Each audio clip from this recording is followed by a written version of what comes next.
अस्सलाम वालेकुम। कैसे हो बच्चों? ठीक है। मैं तो अल्हम्दुलिल्लाह ठीक हूँ। मैं कुछ सवालात पूछूं? चलो बताएं, फकारिया जानवर यानी कि वर्टिब्रेट्स एनिमल्स कौन से होते हैं? फकारिया जानवर रीढ़ की हड्डी वाले जानवर होते हैं। फकारिया जानवर कौन से जानवर होते हैं? रीढ़ की हड्डी वाले जानवर होते हैं। हाँ, वेरी गुड। रीढ़ के हड्डी वाले जानवर होते हैं। Very good. अच्छा, अब जो रीढ़ की हड्डी वाले जानवर हैं उनकी भी तो दर्जाबंदी की गई है ना, क्योंकि वो भी तो मुख्तलिफ होते हैं। तो इनकी कितने, मतलब उन जानवरों को कितनी क्लासेस में रखा गया है?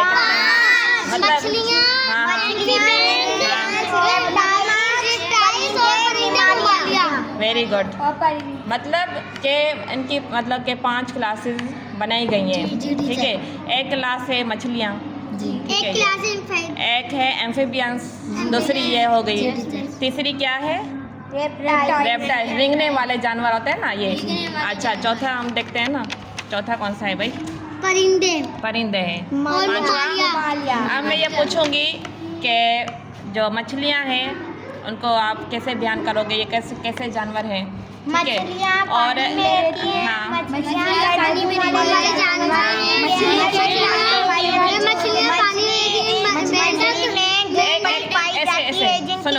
ये पानी में सांस सुने, वन बाय वन बताएं।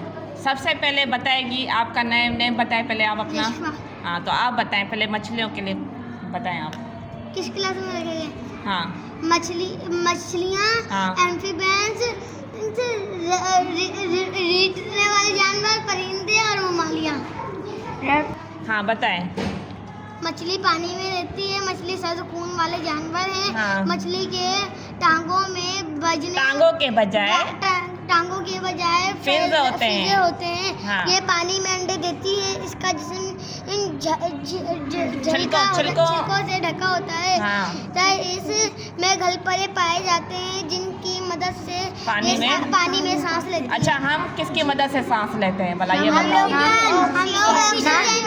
ऑक्सीजन की मदद से सांस लेते हैं, मगर हमारी बॉडी में वो कौन सा ऑर्गन है जिसकी मदद से हम सांस लेते हैं? Very good.